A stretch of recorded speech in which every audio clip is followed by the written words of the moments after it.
Kita akan menelusuri jejak pengobatan di Nusantara. Apakah semua itu hanyalah sebuah mitos atau itu adalah warisan budaya leluhur yang wajib kita lestarikan hingga saat ini? Nusantara, sebuah bentangan kepulauan yang menyimpan ribuan rahasia di balik rindunya hutan dan dalamnya lautan. Jauh sebelum stetoskop menyentuh dada kita, nenek moyang kita telah lebih dahulu mendengar tubuh manusia. Assalamualaikum warahmatullahi wabarakatuh. Selamat datang kembali di channel kami, Sandi Waras. Salam Rahayu, salam waras. Pada video kali ini kita akan membahas tentang kepercayaan masyarakat terhadap pengobatan alternatif ataupun tradisional di era modern saat ini. Mungkin seperti mitos atau masyarakat masih percaya bahwa pengobatan alternatif menjadi solusi bagi mereka untuk mendapatkan kesembuhan.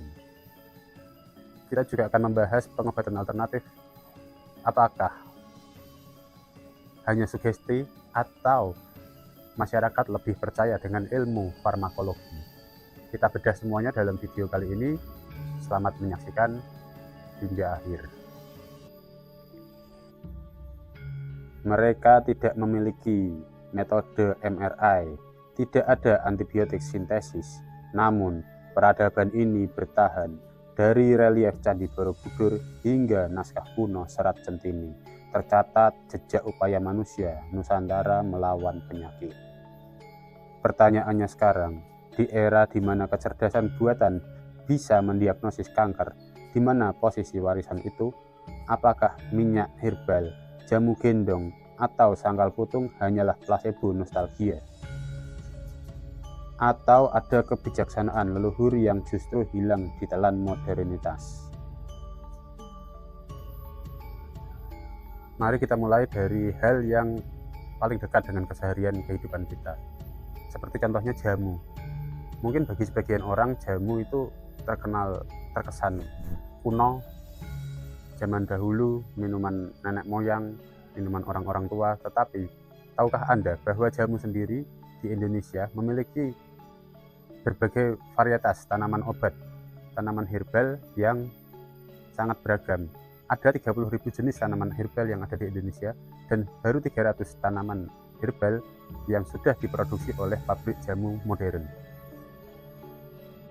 Jika kalian pernah mendengar istilah jamu atau ramuan-ramuan herbal, hal itu adalah bukti bahwa banyak obat modern berasal dari tanaman yang sudah dipakai oleh para leluhur. Mari kita mulai dari yang paling dekat dengan keseharian kita. Sebagian orang mungkin tahu bahwa jamu adalah minuman tradisional dari Indonesia. Dan tahukah Anda bahwa di Indonesia terdapat 30.000 spesies tanaman obat seperti kunyit atau kunir, jahe, temulawak. Hal tersebut membuktikan Indonesia kaya akan tanaman herbal. Tanaman itu bukan sekedar bumbu dapur. Riset modern membuktikan kurkumin pada kunyit adalah antiinflamasi. Efek antiinflamasi yang kuat biasanya dipakai sebagai bahan dasar untuk pembuatan antibiotik. Bahkan nenek moyang kita tidak tahu rumus kimianya, tetapi mereka tahu khasiatnya lewat proses trial dan error selama ratusan tahun. Masalahnya akan muncul ketika standarisasi itu tidak ada. Dosis dari segenggam tangan seorang nenek mungkin berbeda dengan genggaman dari tangan kita. Disinilah tantangannya. Bagaimana mengubah resep warisan menjadi sains yang terukur? Apakah kita percaya jamu karena khasiatnya atau karena hanya sugesti? Semua kembali kepada alam. Orang Indonesia memiliki kebiasaan fisik seperti fenomena masuk angin yang unik. Jika Anda sakit kepala di Eropa, Anda mungkin akan minum aspirin, sedangkan di Jawa Anda akan mencari koin dan balsem, dan Anda akan melakukan sebuah praktik kerokan yang bagi mata medis ini terlihat seperti penyiksaan yang melukai kulit. Tapi bagi orang Nusantara, ini adalah pelepasan. Konsep angin dalam pengobatan timur berbeda dengan virus dalam kedokteran barat. Ini tentang keseimbangan energi, panas dan dingin. Apakah kerokan menyembuhkan? Secara medis, pelebaran pembuluh darah memang terjadi endorfin, dilepaskan karena rasa sakit ringan. Jadi ini bukanlah suatu sihir, ini adalah manipulasi fisiologis yang cerdik. Masuk dalam ranah metafisika, dukun dan balian. Segmen paling kontroversial, membedakan antara penyembuh spiritual atau holistik dengan perdukunan klinik.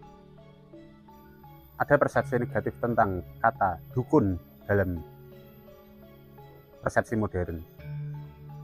Padahal secara etimologi, dukun berarti seorang penolong. Kita akan masuk ke zona abu-abu, zona di mana logika seringkali berhenti bekerja, balian di Bali, dukun di Jawa, sandro di Bugis. Mungkin banyak yang mengambil stigma negatif pada kata dukun di era modern. Padahal secara etimologi, dukun adalah penolong. Namun, batas antara penyembuhan psikosomatis atau penyakit pikiran dan klinik seringkali dikaburkan. Kita harus jujur, di ranah inilah penipuan paling banyak terjadi. Penggandaan uang, bedah tanpa pisau, ini yang merusak citra pengobatan Nusantara. Tapi, apakah kita bisa menafikan mereka yang sembuh dari penyakit aneh setelah minum air doa? Apakah itu placebo efek tingkat tinggi? Atau ada energi yang belum bisa dijelaskan secara saintis? Namun batas penyakit psikosomatis sering dikaburkan dengan penyakit-penyakit klinik oleh para dukun. Benturan zaman di era modern membuat pengobatan alternatif dan pengobatan dokter saling berbenturan. Seperti pada kasus patah tulang yang dibawa ke sangkal putung, ada yang membusuk, ada juga yang sembuh total. Dokter yang mulai terbuka meresepkan herbal terstandar atau OHT atau obat fitofarmaka. Hal tersebut menunjukkan jembatan antara tradisi dan modernitas bisa saling berdampingan. Seringkali pasien datang ke rumah sakit sudah dalam kondisi terlambat karena percaya 100% pada pengobatan alternatif tanpa diagnosa medis. Ini sangat berbahaya, fanatisme tradisi. Namun sebaliknya arogansi medis yang menolak mendengarkan keluhan emosional dari para pasien. Hal tersebut juga mendorong mereka lari ke pengobatan tradisional yang lebih mendengar dan memiliki biaya yang terjangkau. Sebagai manusia modern, kita tidak harus memilih salah satu pengobatan mana yang harus kita pilih.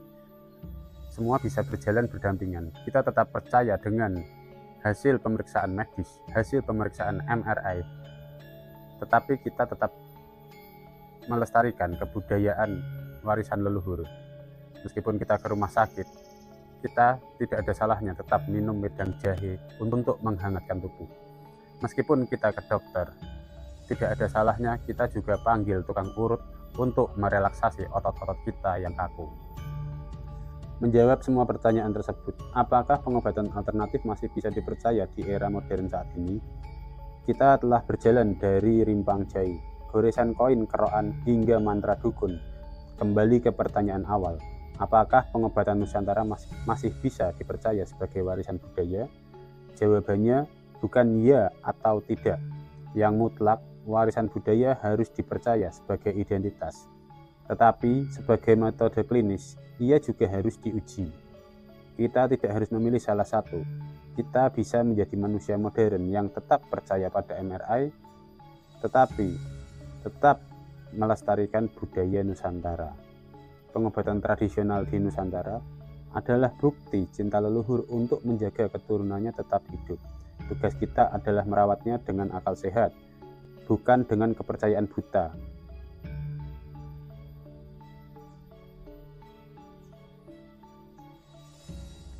Di tengah hiruk pikuk dunia modern, ketika rumah sakit tumbuh bak jamur di tengah musim penghujan, di saat teknologi medis semakin canggih, dari operasi robotik hingga terapi gen, masih ada satu warisan yang terus hidup, terus bernafas, dan terus dipraktikkan diam-diam oleh jutaan orang Indonesia. Hal tersebut adalah pengobatan alternatif. Dari dukun pijat, tabib kampung, balian Bali, hingga para empu penyembuh di pedalaman Kalimantan. Mereka mempraktikkan ilmu yang berakar dari ratusan bahkan ribuan tahun yang lalu.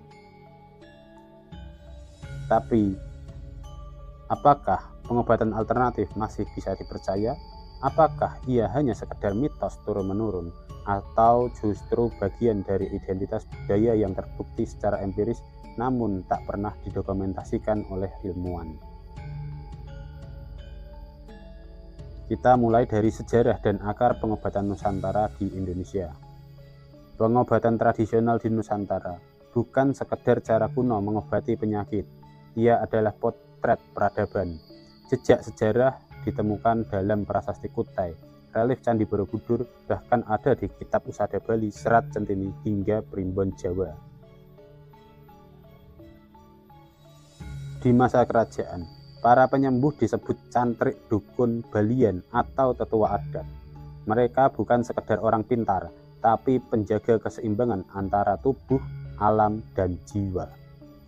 Filosofi dasar pengobatan Nusantara adalah sakit tidak hanya fisik, sakit juga berasal dari batin, pikiran, dan ketidakseimbangan energi.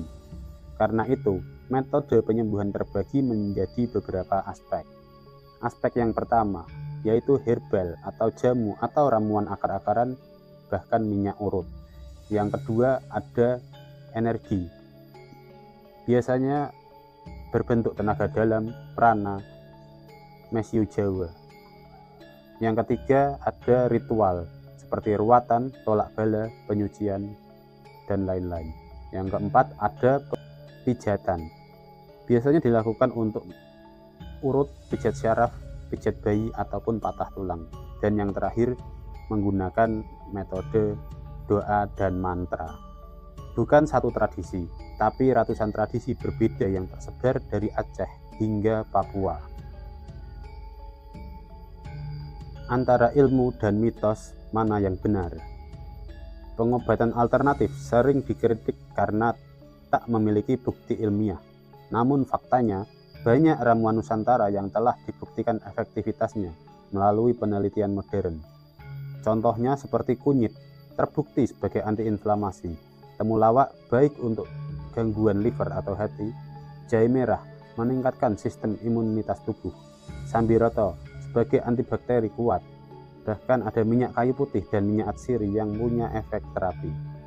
Untuk pijat dan urut, banyak tekniknya sejalan dengan fisiologi modern. Ada juga praktik alternatif yang tidak teruji bahkan berbahaya. Misalnya, klaim menyembuhkan semua penyakit, ritual penipuan berkedok pengobatan, dukun yang memeras pasiennya, pengobatan patah tulang yang asal tarik dan memiliki efek samping. Disinilah masyarakat harus bijak, antara ilmu dan budaya harus berjalan seimbang. Meskipun dunia semakin modern, pengobatan alternatif tidak mati, justru semakin berkembang.